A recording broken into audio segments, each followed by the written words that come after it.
Hey guys, in this video I want to talk about combat 3 in Life is Feudal, since there's a lot of newcomers and I'm stormed with questions about the combat 3, what is worth taking, etc, etc.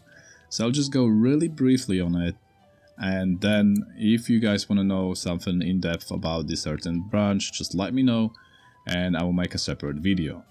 So, first of all, we have 5 different branches. Each of those branches is representing different sort of classes, we can say, and have dedicated like different types of armor as well as weapons to the branch. First one, we have Cavalry. Cavalry is allowing you to use war horses and fight off the back of the horse. You don't have to use lance, as you've probably seen mostly in the game. You can as well use the 1.5-handed swords, which are really effective as well. As you can see, I got actually a build which will progress into the two-handed with ability of attacking from of the horse, but about the builds and everything later on in separate video. When it comes to Lancer, it's one of the most effective, we can say, the strongest branches in the game, especially when it comes to sieges and big fights like 100 versus 100. You can storm through people and do so much damage, that's just crazy. Although it's one of the most expensive and really hard to master. Because you need to have horses. War horses are not cheap, especially the armored horses, or different, like there are like different kinds which are even faster, etc, etc. So this is not really recommended for new players. You can try it, although guilds not gonna sponsor you, I believe, if you are a newcomer, and not gonna be giving you horses just like that, so you can practice. But if you had a dream being a lancer, go for it, man. It is really strong, especially if you wanna take a part in fights like sieges and etc, etc. Second one, we have Malita. Malita is a special branch which is kind of divided into 2 different game styles. In here you can progress into Spearman, which is allowing you to use spears one hand, like with a shield later on if you progress deeper. And it is really strong. I mainly play this build because it is super strong. Like, you can defend yourself, you can do a lot of damage, and you can poke people from like kind of far distance, so it is really nice. And you can be as well anti-cavalry with super long pikes and just try to defend off the horses which are storming at your forces. I mean, this one is super useful when you are in the middle of the siege and then enemy lancers are storming at you. Like, it's really enjoyable when you will see that some of the lancers are going right at your pike and they're just falling off the horse. Trust me, it's lots of fun. And yeah, it is good as well, although you have to like kind of dedicate to sieges when you play an anti-cav. And so mostly people just stop at the spearman at the 90.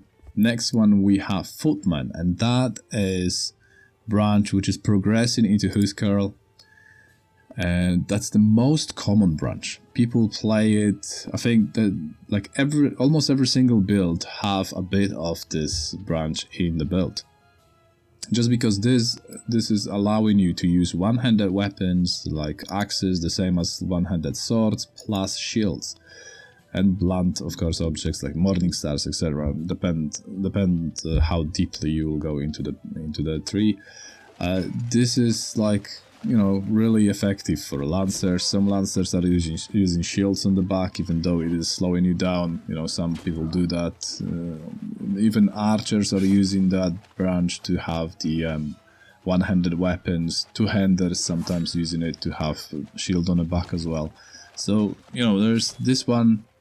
Like, if you don't know what to do and what to invest in, just start adding points into the Footman and try to progress in this tree.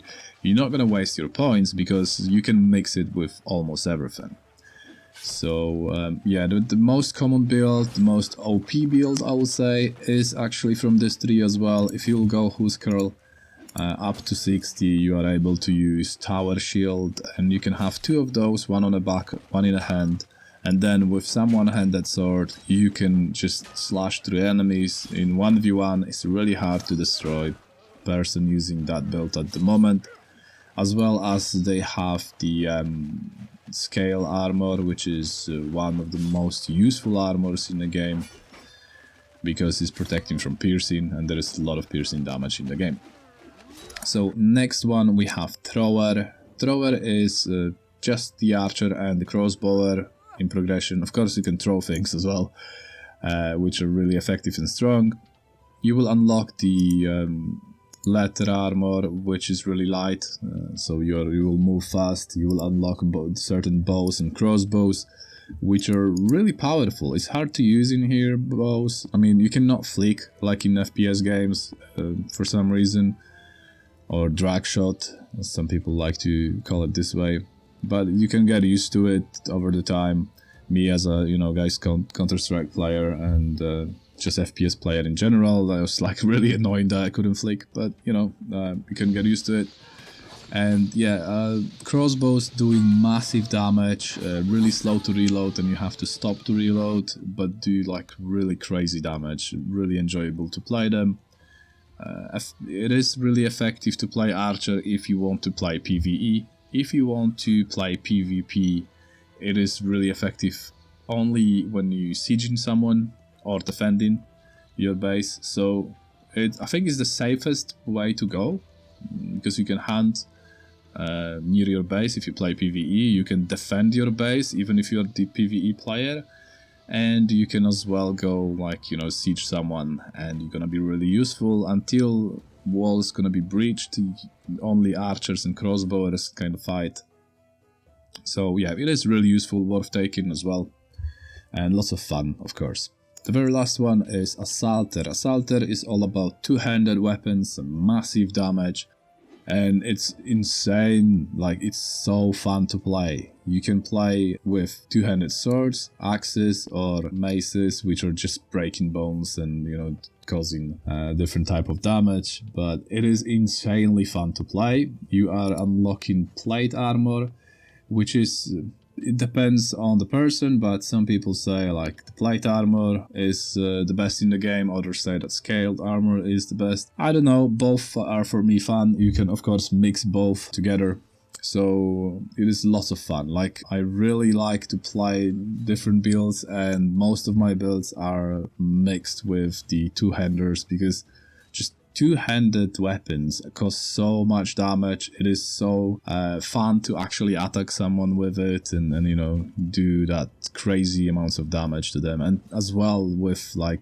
really common meta broad axes right now, you can even break bones so while doing extreme damage.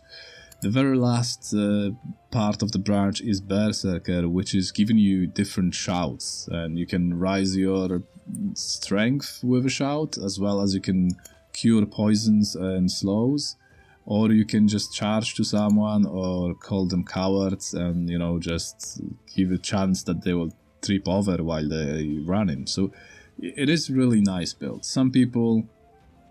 Branch. Some people take it only for the shouts sometimes, so to have that extra shouts. And yeah, I really recommend. Like, there is no bad choice in this whole tree. I would say that Malita is the weakest, because you cannot progress really deep into it if you want to do more than just sieging. And yeah, guys, like, there is no bad choices in this game, to be honest. Like, you can be good with everything just if you will progress deep in a tree and learn how to PvP. Then we have 4 different separate skills. First one is unit and formation. It is really fun. People progress into that if they want to lead parties. Like, so if like a leader of your party does have this on a certain level, he can drop different unit formations, which give you little buffs. Like, you can have a buff which is increasing your speed, movement speed, or increasing your defense. There are many different formations. At the moment it's not working as good, I believe. We need some tweaking, but it's still fun if someone is using it properly. It is a lot of fun and give benefit to whole party. Next one, we got equipment maintenance. which is essentially just fixing your armors during the fight, because if someone is attacking you, of course you're losing durability, and if durability is 0, your armor will just go back to your inventory.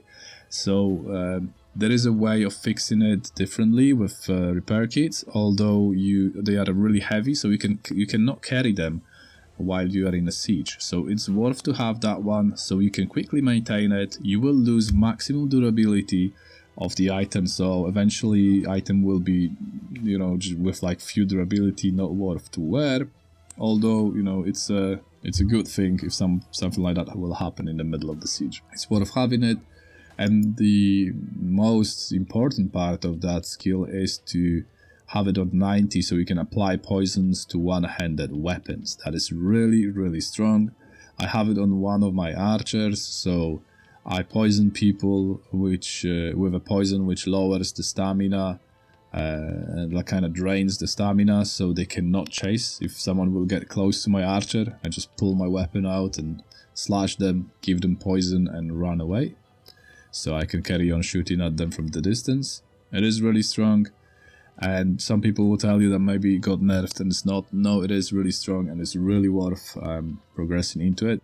Next one is Battle Survival, and this one is just helping you kinda, you know, heal yourself, because in this game it is really hard to get healed. You need to have proper healer, which will give you a buff, which will, you know, restore your HP over the time, and it takes a long time. Sometimes bleeding can kill you, so in here you can like basically kind of heal yourself a little bit, just stop bleedings and stuff. You cannot heal yourself entirely. And then if you progress deeper, you have a chance to avoid fatal damage, because we have a split of the hard HP and soft HP. Soft HP causes you just, you know, to fall unconscious, and hard HP means that you will die. So if you have it on 90, you got 10% chance that your fatal hit, like if you got 10 HP and someone will hit you for 20, will transfer to the soft HP and you will survive with 1. And trust me guys, it saved my ass so many times. It is so worth taking at two-handers, or even if you play bowers, like if you are an archer, go for it as well if you feel like it. It is saving lives, honestly, multiple times. And the very last one is Demolition. Demolition is all about sieging. It gives you a chance to, you know, create stone ammo, as well as using siege torches and even operate trebuchets, which is a lot of fun, I believe. I never tried it. So yeah, if you want to be like kinda, you know, mostly when you are an engineer, like warfare engineer, you will go for that as well, so you can create stuff and then operate it. But that one is only for sieges. I'm not recommending you taking it if you want to make a proper build, PvP build. It will be kind of waste of points. So that's it guys, that's all. I know it took probably more than I thought, and it is kind of long-ish video. Although you got everything now, you understand probably every single branch, and if you want to know more about it, what sort of builds you should go for, etc, etc, let me know in the comment section. That is all from me today, and see you guys on the next one.